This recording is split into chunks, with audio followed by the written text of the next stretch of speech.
Welcome to the first quarter moon reading, first quarter moon in Aries. Technically, the moon has moved into Taurus by now, but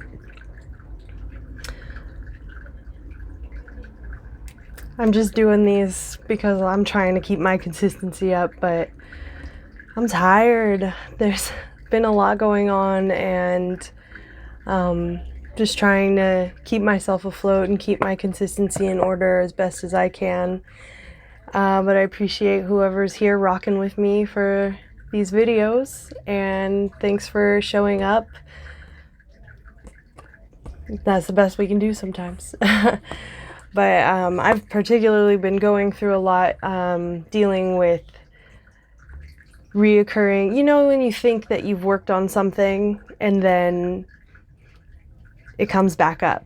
I think that that's kind of the human condition. Like, here in my human body, I may learn things, but it's kind of a lifelong lesson thing. It's some things I think that you overcome and you're like, okay, I'm not doing that anymore, and that's all well and good. And some things, they're deeply, deeply ingrained, like in your cells. It's ancestral trauma that's coming up for you, and those kind of things tend to resurface, and it's our job to deal with how it, when it does resurface, how do we react to the situation? How do we take care of ourselves through that situation, and hopefully not have to repeat the same things that we have done time and time again.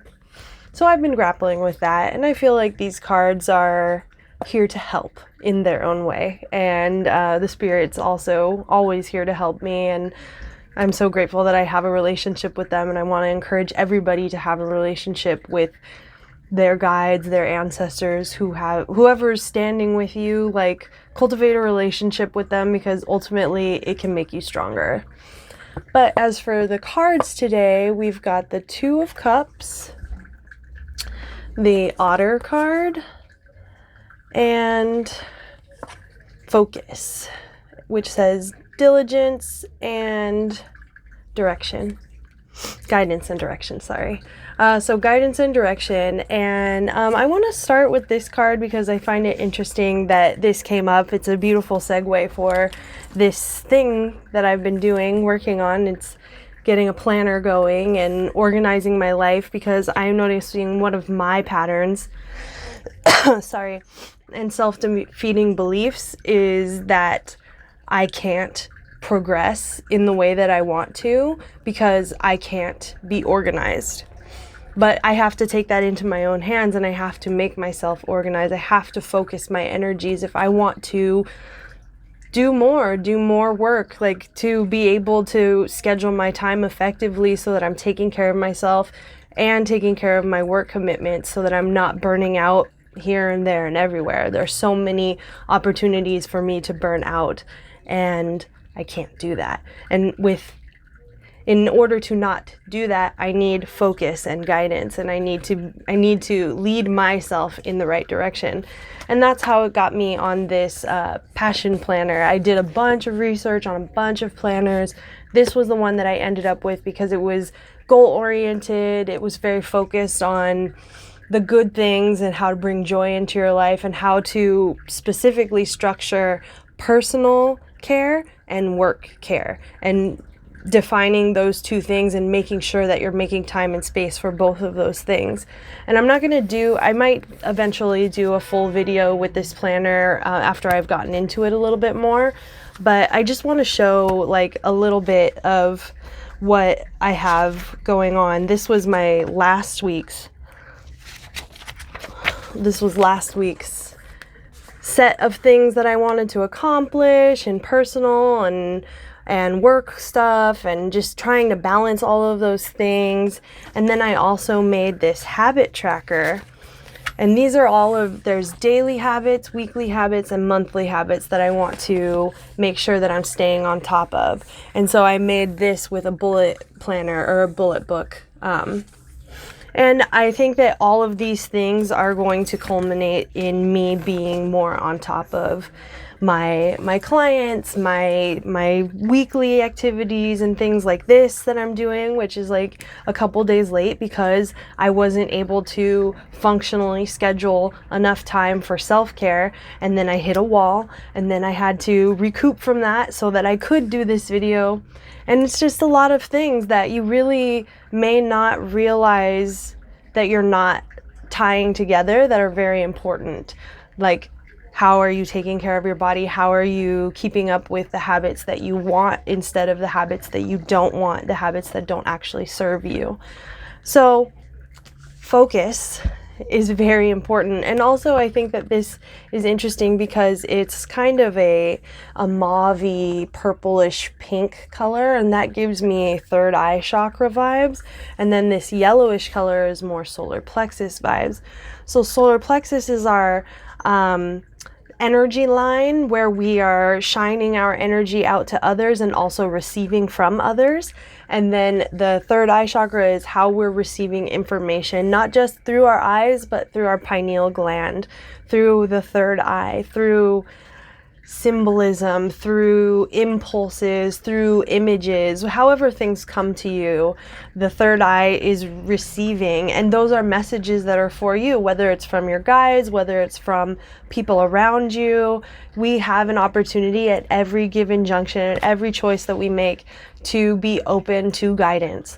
And so this card is really asking us, like, who are we spending our time and energy with? What are we opening to?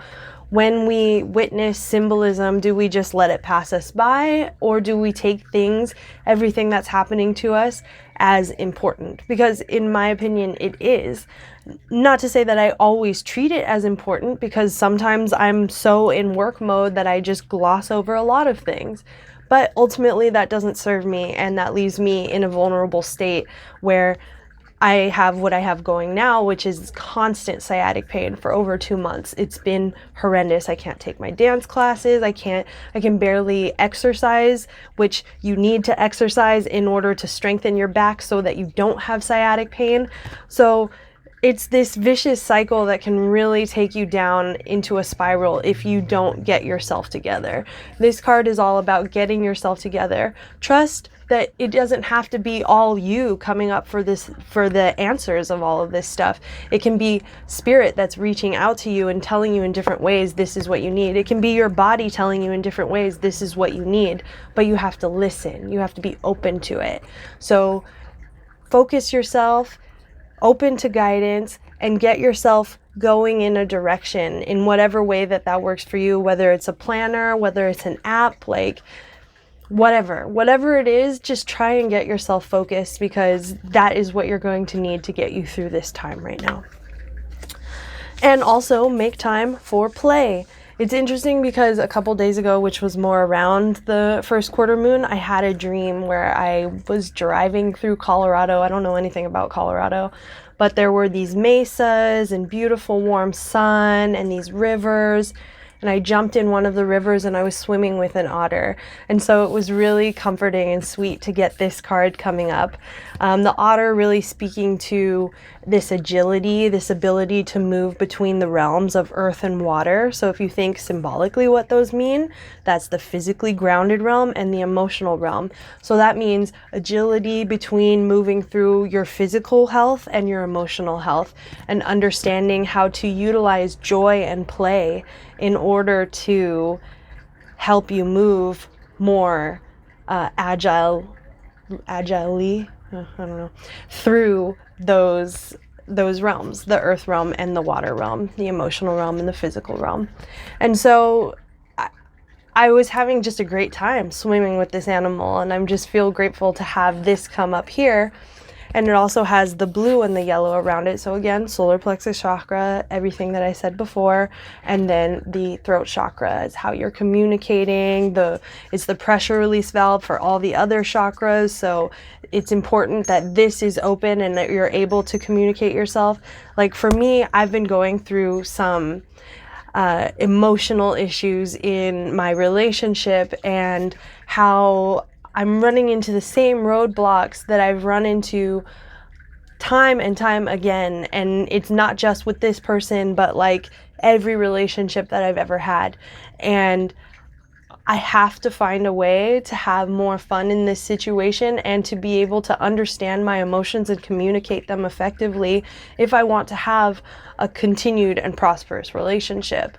Now, that's not necessarily easy for me. It's more easy for me to run away and hide and just solely focus on myself. And I need to do that to a certain extent, but I also need to be communicative, and I need to be in full understanding of myself so that I could communicate it. And I need to be in a way of making myself understanding of myself is by spending more time with whatever makes me happy, whatever takes this pain away from my body and helps me move physically, which can help me move emotionally.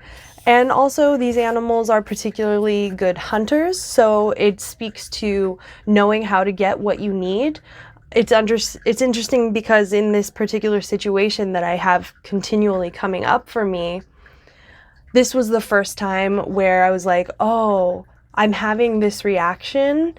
I need to examine this. I need to examine like where this distrust is coming from, where this anxiety and anguish is coming from when there's no real need for it. And I had to go deeper. I had to go deeper into not just blaming things on this person, but containing myself and taking care of myself and figuring out that this is so much deeper than this person. And if I don't get a hold of this, it's going to haunt me in every relationship that I'm ever in. And so the otter wants us to get through this joyfully, get through your emotional state, whatever that may be, with the most joy possible, and figure out what brings you joy. And this last card, the Two of Cups, again, it's a water card, so this is emotional realm. This is speaking to how you move through all of your emotional things. And then we've got the Two of Cups. So in the 1 through 10 scale, the 2 is pretty much at the beginning of the scale, but it's just starting to see like how you can relate emotionally to others or to other situations around you. And this is finding the harmony in between whatever it is. Like for me, this feels very telling because I have to find the harmony within myself in order to find that harmony within context of relationships, whether that be friendships or romantic relationships. And this is really asking us to pay attention to what our emotional impulses are telling us about and how we can utilize that information for something that is going to better our lives. Like emotionally, I have a reaction to something. And when I have a reaction, I have to check that reaction and I have to figure out what is mine and what is ours and how can we work on this together and how can I work on myself. So the Two of Cups is very much this beginning of understanding your own emotional realm and how to relate with others. And so definitely like cultivate the relationships that really bring you joy, that really bring you support and care, and learn to protect your energy from anything else that's out there, because Lord knows there's plenty out there to be getting us down and pulling us down and making us feel unsupported and making us feel unhealthy. So the Two of Cups really wants us to like hone in on our emotional well-being and figure out how we can make it even better. So with that, I hope you all have a good week. I'll see you again in the full moon solar eclipse, I believe. Yes. So this eclipse window is definitely like bringing up some energy for us. Definitely for me. I don't know about y'all, but I'm definitely getting tuned into what I really, really need to learn about myself and how I can restructure so that I'm not constantly just replaying the same subconscious patterns. So I hope that you are witnessing yourself and you're witnessing how to be your best self. And thank you so much for being with me. I'll see you next week.